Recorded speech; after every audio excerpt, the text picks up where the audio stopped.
The greatest tragedies are not always caused by enemies. Sometimes they are caused by the fears we protect. In the quiet town of Aiyetoro, surrounded by cocoa farms and thick forests, there lived a boy named Tunde. Every morning before the sun rose, Tunde would climb a small hill behind his father's house. From there, he could see the roofs of the entire town. And every morning he whispered the same words. "One day I will become someone this town will remember." He did not know how.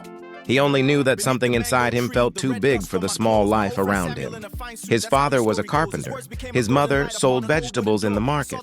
They were not poor enough to beg, but they were not rich enough to dream comfortably. Still, Tunde dreamed. He loved books more than football. He spent hours reading old newspapers and worn-out textbooks borrowed from teachers. The villagers often laughed at him. "Books do not fill empty stomachs," one man would say. "You think too much," another would add. But Tunde continued reading. Then one day, his secondary school principal called him into the office. "I have good news," the principal said with a smile. "You have won a state scholarship. If you accept it, you will attend one of the best schools in Lagos." The room became silent. Lagos, the city of possibilities, the city of millions, the city that frightened him. Tunde's heart began racing. He had never left Aiyetoro, never entered an airplane, never lived away from his parents. The thought of Lagos felt like standing before an endless ocean. "You have 1 week to decide," the principal said. Tunde nodded. But as he walked home, fear quietly followed him. That night, his mother danced around the house. My son is going to Lagos." His father smiled proudly. "You must go. Opportunities like this do not come twice." But Tunde barely touched his food. Later that night, he lay awake. What if I fail? What if people laugh at me? What if everyone there is smarter than I am? What if I get lost? What if I disappoint my parents? Questions multiplied inside him like ants. Fear often behaves this way. It never arrives carrying facts. It arrives carrying possibilities. And because possibilities cannot be proven wrong, fear makes them feel real. The next morning, he visited his friend Kunle. Kunle was everything Tunde was not. Confident, adventurous, fearless. When he heard the news, he slapped Tunde's shoulder. "You're lucky. If I were you, I would already be packing." Tunde forced a smile. "I don't know if I can do it." Kunle frowned. "Can do what?" "Leave home." Kunle laughed. "You're not leaving forever. You're going to school." But Tunde could not explain it, because his fear was deeper than Lagos. He feared becoming a disappointment. He feared discovering he was not as special as people believed. Sometimes people remain in small places because small places protect them from discovering their limitations. Over the following days, Tunde became restless. He stopped climbing the hill, stopped reading, stopped dreaming. At night, he imagined himself failing examinations. He imagined becoming homeless.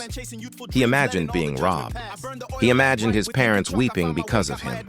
Every terrible possibility became a movie inside his mind. On the 5th day, he visited Pastor Adebayo. The old pastor listened quietly. Then he asked one question. "Tunde, do you believe God makes mistakes?" "No." "Then why do you think he accidentally placed this opportunity in your hands?" Tunde said nothing. The pastor continued. "Fear is strange. It disguises itself as wisdom. It tells you that staying where you are is safer than becoming who you were meant to be." "But what if I fail?" Tunde asked softly. The pastor smiled. "My son, everyone fails at something. The real tragedy is failing at something you never attempted." Those words followed him home, but fear spoke louder. The deadline arrived. His father walked with him to the principal's office. The principal looked at him. "So have you decided?" Tunde's hands trembled. He could feel his father's excitement beside him. He could hear his own heartbeat. And then he said it. "I don't want to go." Silence. The principal blinked. "What?" "I want to stay here." The old man's face fell. His father looked confused. "Son, I have decided." Nobody spoke again. The scholarship was given to another student. That evening, the entire house was quiet. His mother cried. His father sat outside until midnight. No one understood, not even Tunde. Because immediately he rejected the scholarship, he felt relief. Fear had won, and fear always rewards surrender with temporary peace. But temporary peace often becomes permanent regret. Months passed, then years. Tunde found work assisting his father. He made tables, doors, chairs. People praised him. "You are a good boy.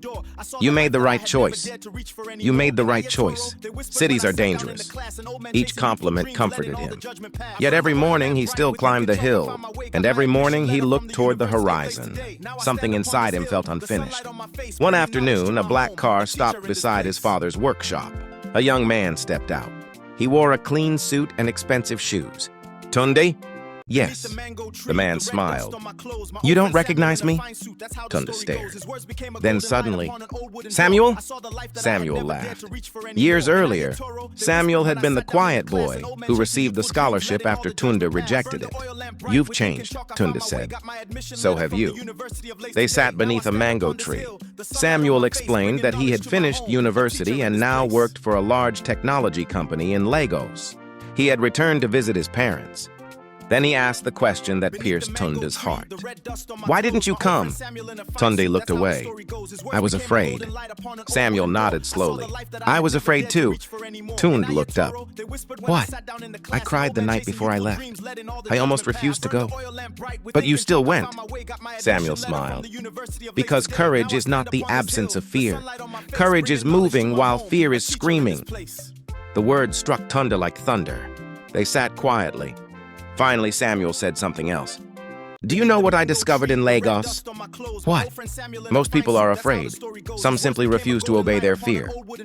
After Samuel left, Tunde remained under the tree until sunset.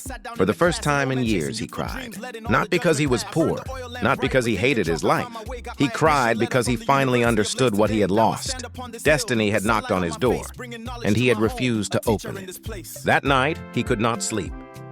He remembered the principal, the pastor, his mother's dance, his father's smile, and his own voice saying, "I don't want to go." By morning, he had made a decision. He climbed the hill once again. The same hill, the same view, the same sky, but not the same boy. He whispered, "I cannot change yesterday, but I refuse to let fear decide tomorrow." That same week, he enrolled in evening classes. People laughed. "At your age? You want to start again? Accept your life?" But something had changed inside him. For years, he had obeyed fear. Now he was tired of serving it. He studied, worked, read, saved money, applied for opportunities, failed several times, applied again. 2 years later, he received admission into a university.